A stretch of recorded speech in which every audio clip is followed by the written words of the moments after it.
Focus sur la dernière rotation de l'année du Marion Dufresne, le navire ravitailleur des TAF, les terres australes et antarctiques françaises. Il a levé l'ancre samedi avec à bord une expédition exceptionnelle. Les explications sur cette expédition par Christian Gaudin, préfet et administrateur supérieur des TAF. C'est de la responsabilité du préfet des terres australes et antarctiques françaises d'aller visiter ces territoires, les territoires qu'il a en responsabilité, pour s'assurer de la bonne application de la politique des TAF, qui est d'assurer le soutien à l'expression scientifique, puisque ces territoires, ce sont des terres de science. Et nous avons comme mission d'assurer la souveraineté, c'est-à-dire la représentation de l'État français, mais aussi de permettre justement la vie et la survie des acteurs scientifiques et de tout ce que ça peut entraîner pour notamment assurer la vie sur ces territoires.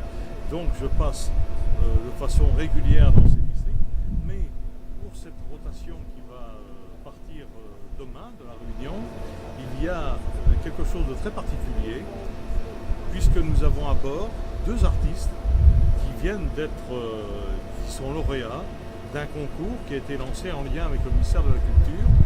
Et ces deux artistes, on va les conduire en résidence sur la base scientifique de Kerguelen. Ils vont séjourner 3 mois sur ce district, à l'intérieur de cette base, et exprimer leur dimension culturelle. Alors, il y a un photographe, il y a un plasticien, et on attend de ce contexte très particulier des îles de la désolation une expression tout à fait majeure de ces artistes. Vous allez commémorer également les 50 ans d'une expédition de géographes. Alors, deuxième événement aussi à bord, nous avons invité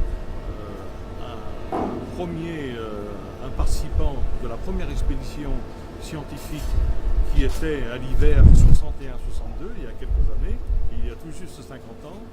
Et cette personne va donc nous accompagner pour célébrer ce cinquantenaire qui fera l'objet d'une manifestation avec un dévoilement de plaques commémoratives, avec une photographie de l'ensemble de la première délégation qui était composée de 13 personnes, dont notamment M. Chapuis qui va nous accompagner. Deux artistes ont donc été retenus, Laurent Tixador et Claudis Luban. Jours heureux à l'île de la Désolation, c'est sans doute le titre que retiendra ce dernier pour son œuvre photographique au Kerguelen. Tout de suite, les motivations de l'artiste. Ce que je vais ajouter, c'est que à l'heure où je vous parle, je ne suis pas très fier, parce que partir comme ça, c'est 4 mois en fait. Premièrement, c'est une expérience que je n'ai pas. Les voyages sont plus courts,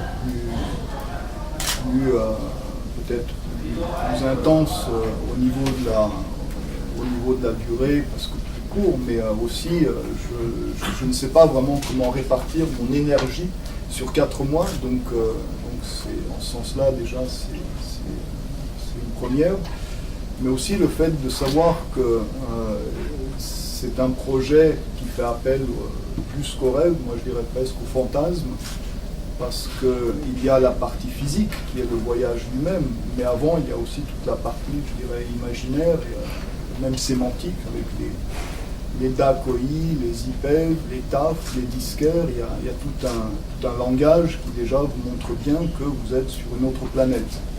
Et puis il y a les Kerguelen, les îles Kerguelen en soi, qui sont un endroit, je pense, où on n'a même pas voulu en faire une prison, parce que c'est tellement dur. Donc on y séjourne 1 an à 1 an et demi maximum. Et moi je suis très heureux d'aller là-bas, parce que ce sont, je pense, des endroits qui fonctionnent en miroir aussi. 50 ans après, Michel Chapuis est le seul parmi les 13 membres de l'expédition du météorologue Alfred Farr à repartir au Kerguelen. Il nous rappelle sa mission au cours de cette expédition scientifique pionnière. Sur l'archipel Crozet. Tout d'abord, je voudrais remercier Monsieur le Préfet, Christian Gaudin, d'avoir permis le retour d'un pionnier pour commémorer le 50e anniversaire de la création de cette mission.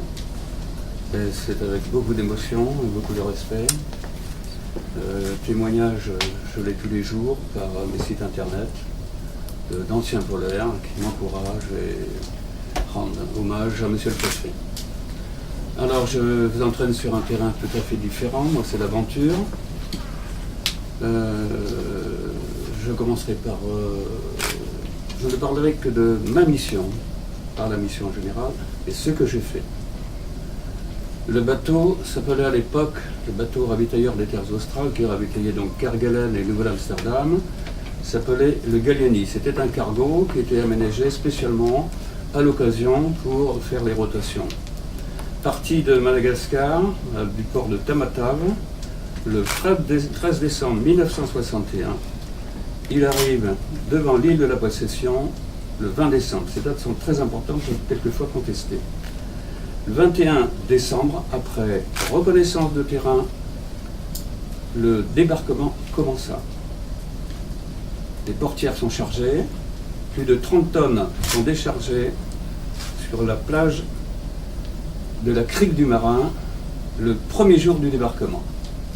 La tempête fait rage le 2, le 22, le 23. Par bonheur, les équipes n'ont pas été récupérées.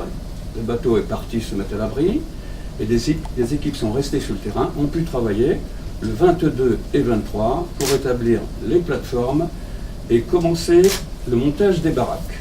Voilà. Le bateau est revenu le 24, le débarquement est terminé le 24 à 18h30 et à pareil pour Kerguelen. Voilà. Alors, ma mission, elle est très simple. Établir